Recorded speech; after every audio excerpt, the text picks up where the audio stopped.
A lot of times I hear leaders utilize the phrase, unlike others here, I have the corporate knowledge to make this decision.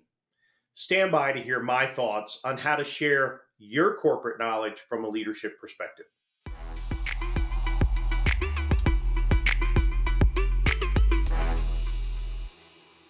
Corporate knowledge is the sum of all knowledge contained within an organization that can provide some business value.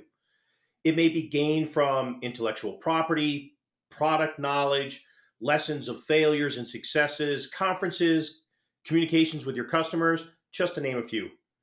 Knowledge is always learned, preserved, and transmitted by people. So here's my take on the subtle way to empower lower levels within your organization to start understanding and embracing how corporate knowledge works within your organization. Obviously there is the true legalese term to corporate knowledge and business perspective of proper knowledge management, but the realities are that's not what I'm talking about. We all know how toxic can be within an organization when the leadership team or an individual leader decides to keep the information tightly held. They view that knowledge is power and they use it as a weapon to achieve their personal or professional goals while segregating the majority of their team. Sometimes teams are blind to the fact that they're even doing this as a team because they feel they have the right decision makers in the room. And they may be correct. But what I often challenge leaders with is how you are teaching your team to become more transparent and to think about how to share your knowledge at a much wider level. An old parable illustrates the idea perfectly, and we've all heard it. Teaching someone to fish is more valuable than providing someone with that fish. In the competitive modern economy, this ancient wisdom still remains true today.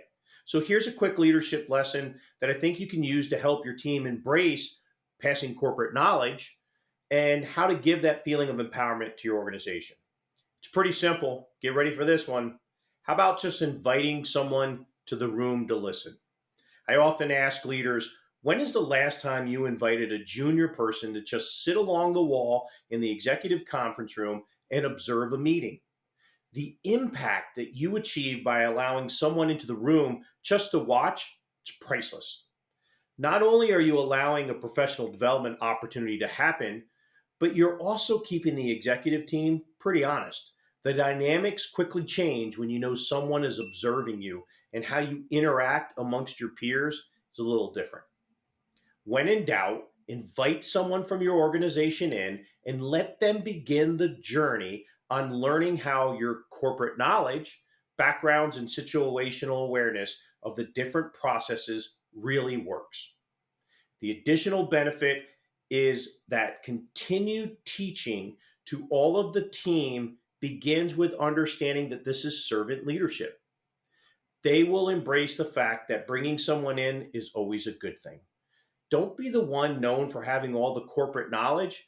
Be the one who's known to share all the wealth.